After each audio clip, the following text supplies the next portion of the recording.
My expectations coming to this meeting were very positive.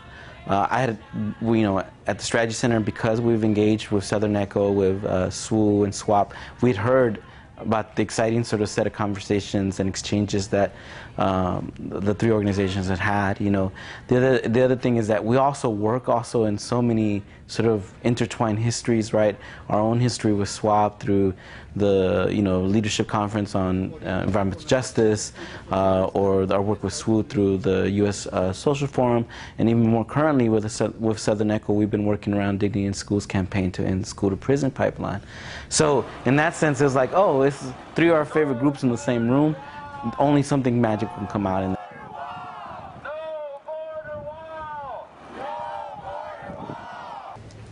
We're in a place where we're moving from minority to majority. In 2022, the majority of youth in this country will be youth of color. By 2042, a people of color majority in this country. From a moment to a movement. Now, the question is, do you have majority power? That's the difference between having majority people and majority power, and that's what I think of when I think of a true majority. Then we have to have a reflection or a questioning of ourselves, where we find ourselves at. Are we looking at the moment as a post-racism moment because Obama got elected as the first African-American president? Or where is the question of racism at today, still within the historical and cultural context? So we kind of talked a lot about the shared history, kind of shared some facts that we didn't know and that other people knew, and I had a really good conversation. We have a really good crew at that table. And so to us, it's really important to recognize that we do have shared history because we do have shared struggles. And just like our communities, the movements have always been diverse. And it's important to recognize that we're not getting necessarily the whole truth when we're talking about histories of colonization and history of oppression and the things that were going on in our communities in terms of Latino communities and Black communities. I really like the life roadmap and the timeline exercises because I really just liked getting to know people one-on-one and kind of where they're coming from and how they've gotten to this place. To me, this is anti-oppression work, so it's kind of like work to decolonize our minds and to address internalized oppression, which for me has always been a top priority. But how do we do that outside of just talking about the concepts, I guess, has always been a challenge to me.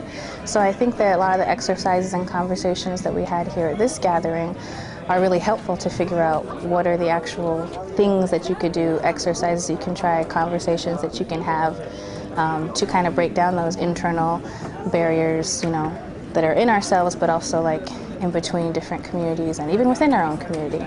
So for me, that was the best part of it, was just getting to know people. Both my grandparents were part of a community fight to desegregate the schools in Hondo, Texas, because Chicano youth were only allowed to go to middle school and were not allowed to go to high school, which was a white high school, until the early 1950s.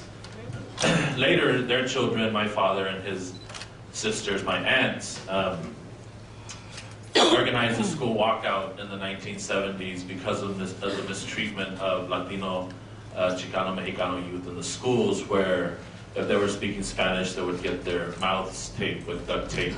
And because of that, we're able to get hundreds of students to walk out.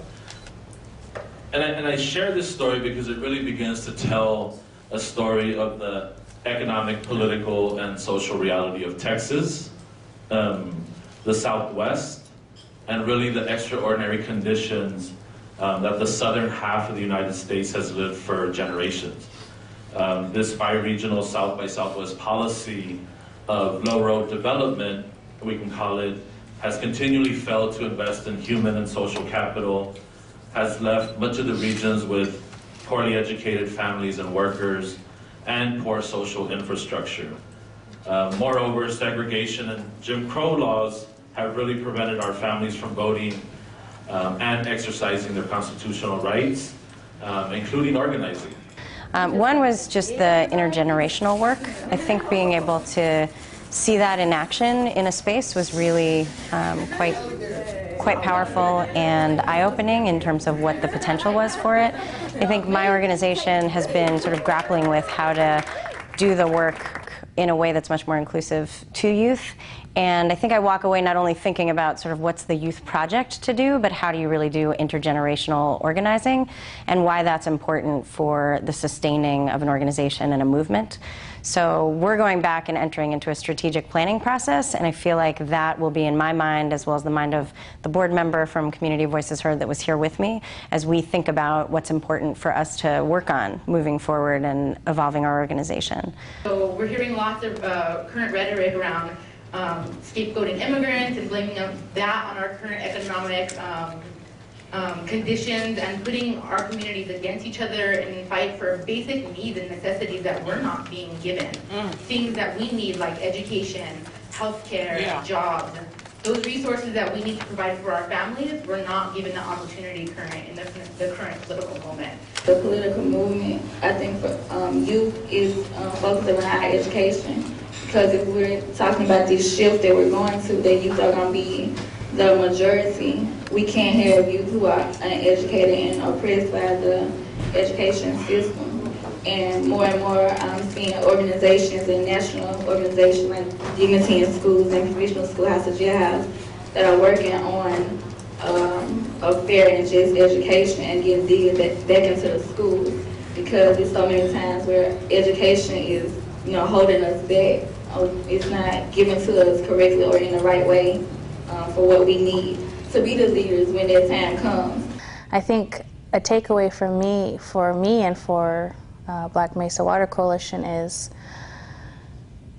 how can we be intentional about building relationships with certain organizations or with the groups. And I guess what's still left in my mind then is how do we choose what organizations we want to really build these partnerships with, because there's all kinds of directions that we can go. There's some real similarities in the way that we've been able to build that movement there in Chicago, and what we actually did was actually started with building relationships with individuals that came from strong community-based organizations.